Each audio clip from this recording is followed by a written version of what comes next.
O mar estava vermelho de sangue. Destroços de navios flutuavam por toda parte. Homens gritavam pedindo socorro entre as ondas geladas. E o cheiro de pólvora misturado com óleo diesel tornava o ar irrespirável. No convés do USS Hornet, o marinheiro James Sullivan segurava seu rifle com as mãos tremendo descontroladamente, observando a maior frota japonesa da história se aproximar no horizonte. Eram mais de 40 navios de guerra contra apenas 6 embarcações americanas. Uma batalha impossível de vencer. "Sullivan!" gritou o comandante Mitchell, com sangue escorrendo de um corte na testa. "Pare de tremer como uma criança e ajude a carregar essas munições." Mas James não conseguia se mover. Seus olhos estavam fixos nos couraçados japoneses que se aproximavam, seus canhões enormes, apontados diretamente para eles. Em poucas horas, aquele jovem de 19 anos, que todos consideravam o maior covarde da Marinha Americana, faria algo que mudaria o curso da Batalha de Leyte para sempre. Algo tão corajoso e desesperado que se tornaria lenda entre os marinheiros do Pacífico. Se você gosta de histórias reais de coragem e heroísmo no mar, fica comigo até o final deste vídeo. Deixa seu like para fortalecer o canal e se inscreve para mais conteúdo assim. Porque o que você vai ver hoje é uma das transformações mais impressionantes da Segunda Guerra Mundial. Mas vamos começar do início. James Sullivan não nasceu para ser herói. Filho de um pescador irlandês em Boston, ele cresceu com medo do mar. Irônico, considerando que passaria seus últimos momentos de vida lutando nas águas mais perigosas do mundo. Quando foi convocado para a Marinha em 1943, James tentou de tudo para ser dispensado. Alegou problemas de saúde, tentou reprovar nos testes físicos, chegou até a fingir surdez parcial. "Por favor, doutor", implorou durante o exame médico. "Eu tenho enjoos terríveis no mar. Vou ser um peso morto para qualquer tripulação." O médico naval apenas riu. "Garoto, metade dos marinheiros enjoa no primeiro mês. Você vai se acostumar. Próximo." E assim, James se viu a bordo do USS Hornet, um porta-aviões da classe Essex, que seria seu lar pelos próximos 18 meses. Desde o primeiro dia, ficou claro que ele não servia para a vida militar. Durante os exercícios de tiro, suas mãos tremiam tanto que mal conseguia acertar o oceano. Nos simulacros de batalha, ele sempre foi o primeiro a se esconder atrás de qualquer cobertura disponível. "Sullivan é um covarde nato", comentou o sargento Roberts com outros oficiais no convés. "Na primeira batalha real, ele vai se esconder no porão e deixar os outros morrerem por ele." James ouvia esses comentários e sentia o coração se despedaçar. Ele sabia que tinham razão. Durante as noites em sua beliche, enquanto os outros marinheiros dormiam, ele ficava acordado imaginando como reagiria quando os tiros começassem. E sempre se via correndo e se escondendo como um rato assustado. O USS Hornet era um gigante dos mares. Com 270 metros de comprimento e uma tripulação de 2.600 homens, ele carregava mais de 80 aviões de combate. Mas para James, aquela embarcação era uma prisão flutuante. Ele trabalhava na sala de máquinas, um lugar abafado e barulhento onde o calor chegava a 50 graus. Era o trabalho perfeito para alguém como ele, longe da ação, longe dos perigos, longe das oportunidades de mostrar sua covardia. "Pelo menos aqui embaixo você não pode fugir correndo", zombou o mecânico-chefe Peterson no primeiro dia. "Quando os japoneses atacarem, você vai ter que ficar aqui mantendo os motores funcionando, querendo ou não." Peterson não fazia ideia de como suas palavras eram proféticas. Porque seria exatamente na sala de máquinas que James Sullivan descobriria do que realmente era feito. Em outubro de 1944, o USS Hornet fazia parte da Força-Tarefa 38, a maior concentração de poder naval que os Estados Unidos já haviam reunido no Pacífico. Eles estavam se preparando para a Batalha do Golfo de Leyte, a operação que deveria reconquistar as Filipinas e cortar as linhas de suprimento japonesas. Era uma missão crucial, mas também extremamente perigosa. "Escutem bem, marinheiros", disse o almirante Halsey através do sistema de som do navio. "Os japoneses vão jogar tudo que tem nesta batalha. Toda a sua frota, todos seus aviões, todos seus melhores pilotos. Eles sabem que se perderem aqui, a guerra acabou para eles. Isso significa que vamos enfrentar a luta mais brutal que o Pacífico já viu." James sentiu seu estômago revirar ao ouvir essas palavras. Durante os dias que antecederam a batalha, ele mal conseguia comer. Passava horas no banheiro com diarreia nervosa. À noite, acordava gritando de pesadelos, onde via navios explodindo e homens queimando vivos. "Você está bem, Sullivan?" perguntou Danny Morrison, um marinheiro de Chicago que dormia na beliche ao lado. "Você parece que vai vomitar." "Estou ótimo", mentiu James. "Só um pouco nervoso." "Nervoso?" Danny riu. "Cara, todo mundo está nervoso. A diferença é que alguns de nós admitem e outros fingem que são corajosos. Você pelo menos é honesto." Mas James não se sentia honesto. Ele se sentia como uma fraude, um impostor usando uniforme militar. Enquanto outros marinheiros limpavam suas armas e falavam sobre quantos japoneses iam matar, ele ficava no canto rezando para que a batalha fosse cancelada. Na manhã de 23 de outubro de 1944, os radares do USS Hornet detectaram algo que fez o sangue de todos gelar. A maior frota japonesa da guerra estava se aproximando. Eram 4 grupos de batalha diferentes, totalizando mais de 60 navios de guerra, incluindo os supercoraçados Yamato e Musashi, as maiores máquinas de guerra que já navegaram nos oceanos. "Alerta geral! Alerta geral!" ecoou pelos alto-falantes. "Todas as mãos para posições de combate. Isto não é um exercício. Repito, isto não é um exercício." James estava na sala de máquinas quando o alarme soou. Seu primeiro instinto foi procurar um lugar para se esconder. Olhou desesperadamente ao redor, procurando algum canto escuro onde pudesse se encolher e esperar tudo passar. Mas o mecânico-chefe Peterson estava bem ao seu lado, observando cada movimento. "Sullivan!" gritou Peterson acima do barulho dos motores. "Pare de parecer um cervo assustado e vá verificar a pressão das caldeiras. Se os motores pararem no meio da batalha, todos nós morremos." Com as pernas bambas, James se dirigiu para o painel de controle. Suas mãos tremiam tanto que mal conseguia ler os medidores. O som dos aviões decolando do convés superior era ensurdecedor, misturado com os gritos dos oficiais dando ordens e o rugido constante dos motores do navio. Então veio o primeiro impacto. Uma bomba japonesa atingiu o convés de voo, fazendo todo o navio balançar violentamente. James foi jogado contra uma parede de metal, sentindo um gosto de sangue na boca. As luzes piscaram e alguns canos estouraram, liberando vapor superaquecido que queimou a pele de 2 mecânicos.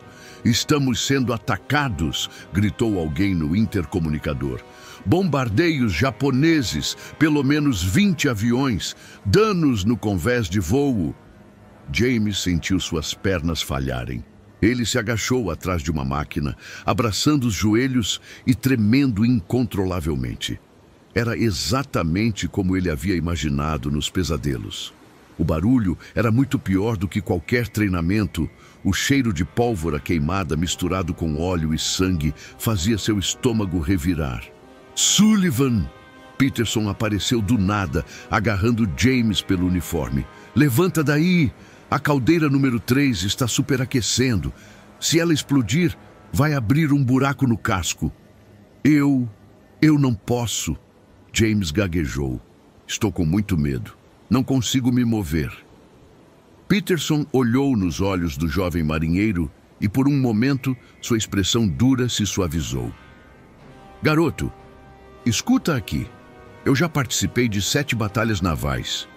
Já vi couraçados japoneses afundarem porta-aviões americanos com um tiro só. Já vi homens queimarem vivos e outros se afogarem em óleo derramado. E sabe de uma coisa? Todo mundo tem medo. A diferença entre heróis e covardes não é a ausência do medo. É o que você faz mesmo estando com medo. Outro impacto sacudiu o navio. Desta vez mais próximo da sala de máquinas. Uma tubulação se rompeu, liberando água gelada que começou a alagar o compartimento. James olhou ao redor e viu que alguns homens já estavam trabalhando desesperadamente para conter os danos, mesmo com bombas explodindo do lado de fora. "A caldeira, Sullivan!" Peterson gritou. Agora ou nunca. E foi nesse momento, com bombas japonesas caindo ao redor do USS Hornet e água gelada encharcando seus pés, que algo começou a mudar dentro de James Sullivan. Algo que nem ele sabia que existia. James se levantou lentamente, ainda tremendo, mas algo em seus olhos havia mudado. Não era coragem, pelo menos não ainda. Era algo mais primitivo, um instinto de sobrevivência que superava o medo paralisante. Ele correu até a caldeira número 3, onde os medidores mostravam pressão no vermelho, perigosamente próxima da explosão. "O que eu faço?" gritou para Peterson, que estava do outro lado da sala tentando selar um vazamento. "Gire a válvula de alívio no sentido anti-horário, devagar. Se girar muito rápido, a mudança brusca de pressão pode rachear o casco." James colocou as mãos na válvula de metal, que estava escaldante pelo calor. Mesmo usando luvas, ele podia sentir o calor penetrando até seus ossos. Começou a girar devagar, ouvindo o silvo agudo do vapor escapando. A cada segundo, bombas continuavam caindo no convés superior, fazendo o navio inteiro vibrar como um sino gigante. Foi quando veio o impacto que mudou tudo. Um torpedo japonês atingiu o lado bombordo do USS Hornet, bem na linha d'água. A explosão foi devastadora. James foi arremessado através da sala de máquinas, batendo contra um painel elétrico que explodiu numa chuva de faíscas. Quando conseguiu se levantar, meio atordoado, viu uma cena de horror. A água do mar jorrava através de uma rachadura enorme no casco e Peterson estava preso sob uma viga de metal que havia se soltado do teto. "Peterson!" James correu até seu superior, ignorando a água gelada que já batia em seus joelhos. O homem mais velho estava consciente, mas claramente ferido. "Minha perna está quebrada", Peterson disse entre dentes cerrados. "E eu acho que tenho algumas costelas rachadas. Sullivan, escuta bem. Você precisa selar essa rachadura ou o navio vai afundar." "Eu não sei como fazer isso." James entrou em pânico novamente. "Preciso buscar ajuda. Não há tempo." Peterson agarrou o braço de James com força surpreendente. "Olha ao redor, garoto. Somos os únicos 2 conscientes na sala de máquinas. Os outros ou morreram ou estão feridos demais para ajudar. É você ou ninguém." James olhou desesperadamente ao redor. Peterson estava certo. Dos 8 homens que trabalhavam na sala de máquinas, 3 estavam claramente mortos, 2 estavam inconscientes e sangrando, e 2 outros haviam desaparecido, provavelmente sugados pela rachadura quando o torpedo explodiu. A água continuava subindo, já passava da cintura de James. "O que eu tenho que fazer?" perguntou, tentando manter a voz firme. "Vê aquelas placas de metal na parede? São para emergências como esta. Você precisa posicionar 2 delas sobre a rachadura e soldá-las no lugar. O equipamento de solda está naquele armário ali." James olhou para o armário que Peterson indicava. Estava do outro lado da sala, parcialmente submerso, e para chegar até lá, ele teria que passar bem ao lado da rachadura, onde a pressão da água poderia facilmente sugá-lo para fora do navio. "Eu não consigo." James balançou a cabeça desesperadamente. "A corrente está muito forte. Se eu escorregar, então você morre." Peterson disse simplesmente. "Assim como todos nós. Sullivan, Eu sei que você tem medo. Diabos, eu também estou com medo. Mas escuta uma coisa: medo é normal. Covardia é deixar o medo te paralisar quando outras pessoas dependem de você. Naquele momento, como se o universo quisesse provar um ponto, eles ouviram vozes vindas do convés superior. Eram marinheiros gritando, pedindo socorro, alguns claramente feridos. James reconheceu a voz de Danny Morrison, seu companheiro de beliche, gritando por ajuda médica. "Tem gente morrendo lá em cima", murmurou James, mais para si mesmo do que para Peterson. "E vai ter muito mais gente morrendo se este navio afundar", Peterson respondeu. "Sullivan, nos últimos 6 meses eu vi você se esconder de tudo. Exercícios de tiro, simulacros de combate, até dos gritos do cozinheiro quando a comida ficava pronta. Mas agora não tem onde se esconder. Para que você descobre quem realmente é." James fechou os olhos por um momento, ouvindo os sons da batalha ao redor. Explosões, gritos, o gemido do metal sendo torcido, o rugido da água entrando no navio. Quando abriu os olhos novamente, algo havia mudado. Não era que o medo havia desaparecido, ele ainda estava lá, como uma criatura viva se contorcendo em seu estômago. Mas agora havia algo mais forte. A imagem de Danny Morrison ferido, a lembrança de todos os companheiros que haviam sido gentis com ele mesmo sabendo de sua reputação de covarde. "Tá bem", disse James, sua voz surpreendentemente firme. "Me diz exatamente o que fazer. Primeiro, você precisa chegar até aquele armário. Use os canos que passam no teto como apoio. Não pise diretamente no chão perto da rachadura. A sucção pode te puxar." James começou a se mover, usando as tubulações suspensas como uma espécie de trilho de macaco. A água gelada já batia em seu peito, e ele podia sentir a corrente tentando arrastar suas pernas. A cada movimento, o navio balançava com novos impactos, e ele tinha que se agarrar com força para não cair. Quando finalmente chegou ao armário, suas mãos estavam tão dormentes pelo frio que mal conseguia abrir a porta. Dentro, encontrou o equipamento de solda subaquática. Uma ferramenta que ele havia visto apenas em demonstrações, nunca havia usado na prática. "Peterson!" gritou por cima do barulho. "Eu nunca usei isso. Não tem mistério." Peterson gritou de volta, claramente enfraquecendo. "Liga o equipamento, ajusta a intensidade para máximo e mantém o eletrodo a 2 centímetros da superfície. Mas cuidado, se encostar na água com o eletrodo ligado, você vai levar um choque que pode te matar." James pegou o equipamento pesado e começou a jornada de volta, desta vez carregando quase 20 quilos extras. A água agora batia em seu pescoço e ele podia sentir que o navio estava começando a inclinar ligeiramente para o lado, atingido pelo torpedo. "As placas de metal!" Peterson gritou, apontando para 2 folhas de aço soldado na parede. "Você precisa posicionar elas sobre a rachadura antes de soldar." Foi quando James percebeu o verdadeiro desafio. Para posicionar as placas corretamente, ele teria que mergulhar completamente, trabalhar debaixo d'água em meio à corrente violenta e fazer tudo isso sem ser sugado pela rachadura. Era uma tarefa que testaria até mesmo um mergulhador experiente. "Eu não sei nadar muito bem", admitiu James. "Então é melhor aprender rápido", Peterson respondeu, tentando manter um tom de brincadeira, apesar da gravidade da situação.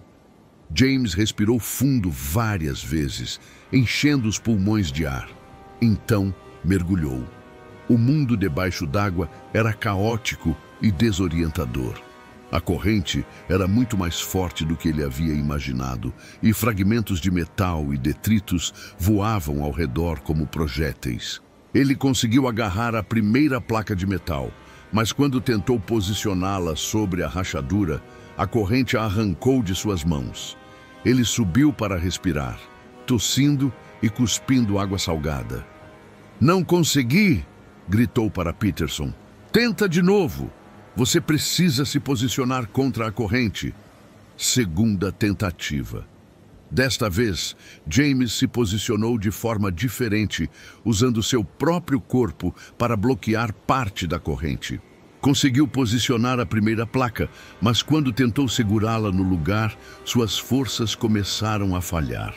Seus pulmões queimavam por ar e pontos pretos começaram a dançar em sua visão. Ele subiu novamente, respirando desesperadamente. Quase consegui, ofegou, mas não tenho força suficiente para segurar a placa e posicionar a segunda ao mesmo tempo. Peterson fechou os olhos, claramente pensando. Quando os abriu, havia uma determinação sombria em seu olhar. Sullivan, escuta. Eu vou tentar me arrastar até aí para ajudar. Minha perna está quebrada, mas eu ainda tenho os braços. Você está maluco? Com essas costelas rachadas, se você se mover, pode perfurar um pulmão. E se eu não me mover, todos nós vamos morrer afogados. Peterson respondeu simplesmente. Foi nesse momento que James Sullivan, o maior covarde da Marinha Americana, tomou a decisão que definiria não apenas sua vida, mas o destino de 2,600 homens a bordo do USS Hornet. Não, disse com uma firmeza que surpreendeu até ele mesmo. Você fica aí. Eu vou conseguir sozinho. Sullivan. Eu disse que vou conseguir, James gritou, e desta vez não havia medo em sua voz. Havia algo que ele nunca havia sentido antes, determinação absoluta. Ele mergulhou pela terceira vez, mas agora era diferente. O medo ainda estava lá, mas havia sido superado por algo maior. Enquanto posicionava as placas de metal, lutando contra a corrente que tentava sugá-lo para fora do navio, James pensou em Danny Morrison, em Peterson machucado, em todos os homens que dependiam dele naquele momento. E pela primeira vez na vida, James Sullivan descobriu que era capaz de ser corajoso. James conseguiu posicionar ambas as placas sobre a rachadura, mas agora vinha a parte mais perigosa: soldá-las no lugar enquanto estava parcialmente submerso. Ele ligou o equipamento de solda e a luz azul elétrica cortou através da água escura como um raio em miniatura. Cada movimento tinha que ser preciso. Um erro, e ele poderia se eletrocutar, ou pior ainda, danificar o casco do navio. Devagar, Sullivan! Peterson gritou, observando ansiosamente. Pontos pequenos de solda. Se você aplicar muito calor de uma vez, o metal pode se expandir e rachar. James trabalhou metodicamente, ignorando a dor em seus pulmões que imploravam por ar. A cada ponto de solda, ele subia rapidamente para respirar e depois mergulhava novamente. Seus movimentos se tornaram mais fluidos, mais confiantes. Algo extraordinário estava acontecendo. O jovem que sempre havia tremido diante do perigo agora estava executando uma das manobras mais arriscadas da engenharia naval com precisão cirúrgica. Após 40 minutos de trabalho intenso, as placas estavam seladas. A entrada de água diminuiu drasticamente, de uma torrente violenta para um gotejamento controlável. James subiu pela última vez, exausto, mas vitorioso.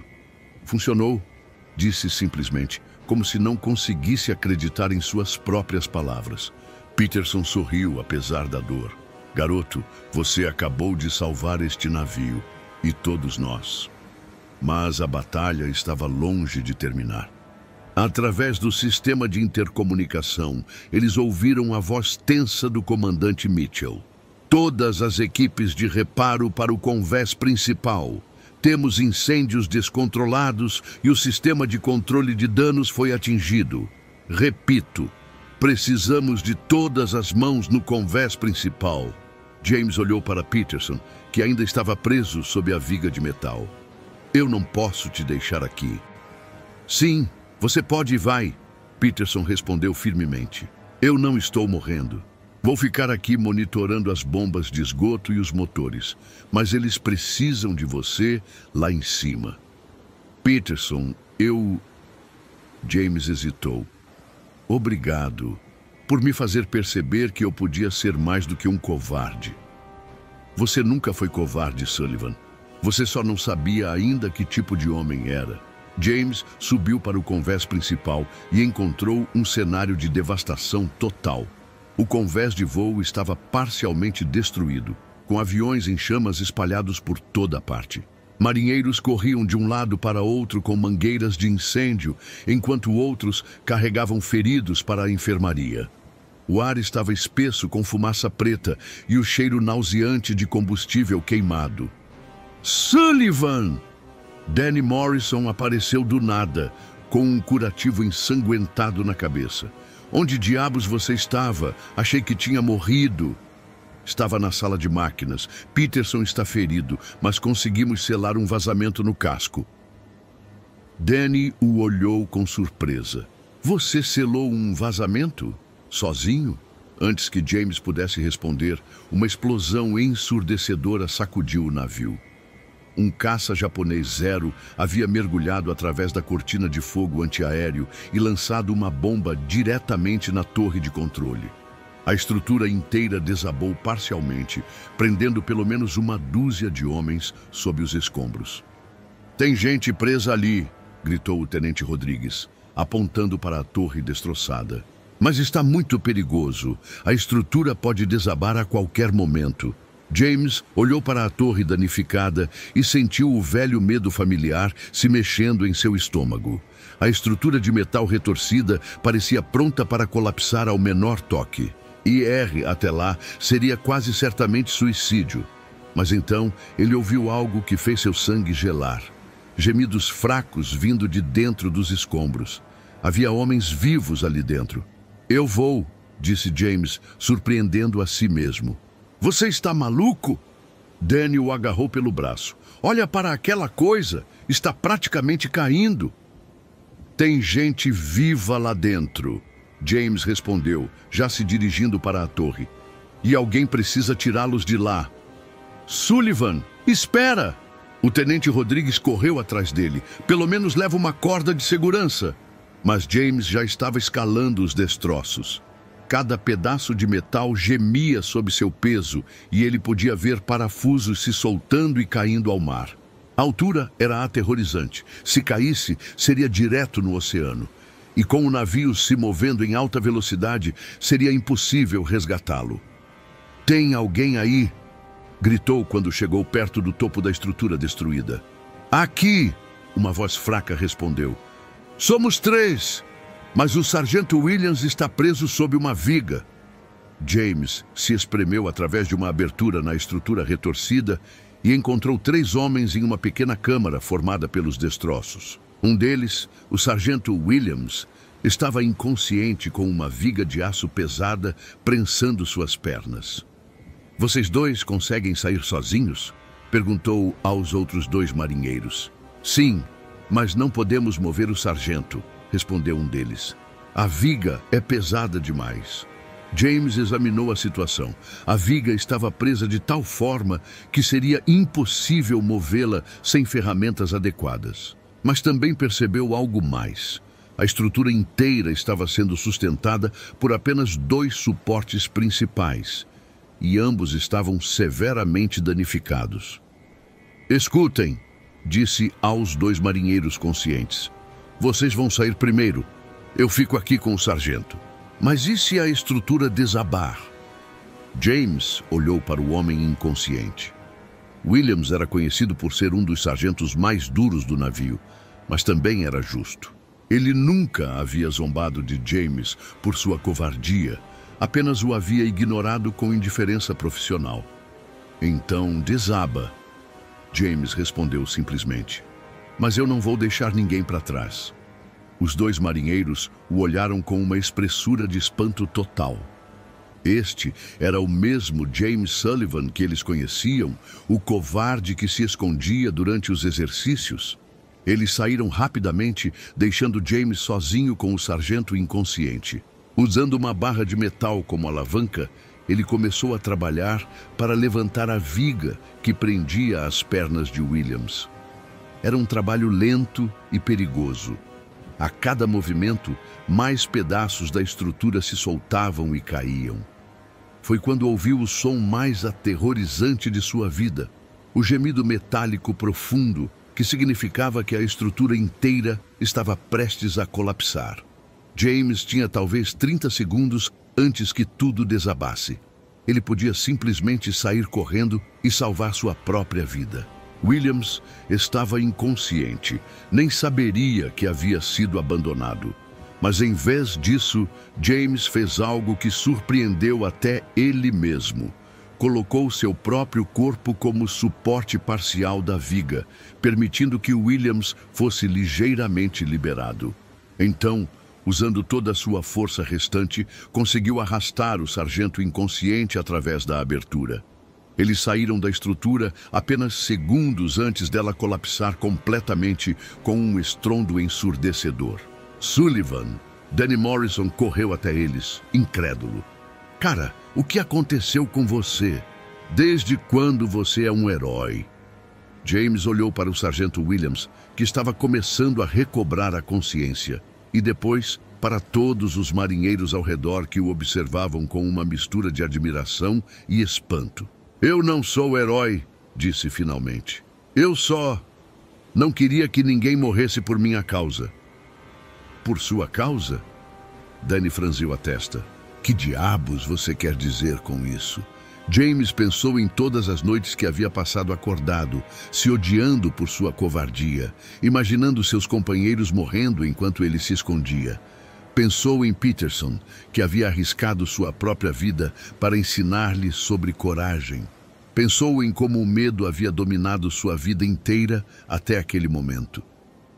Durante toda a minha vida, eu deixei o medo me controlar, disse, sua voz ficando mais forte. Eu me escondi quando deveria ter enfrentado. Fugi quando deveria ter ficado. Hoje eu decidi que não vou mais viver assim.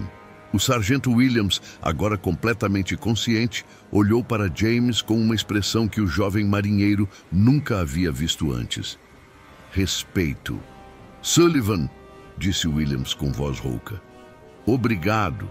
Duas palavras simples, mas que significavam mais para James do que qualquer medalha ou condecoração. A batalha continuou por mais 6 horas, mas o USS Hornet sobreviveu.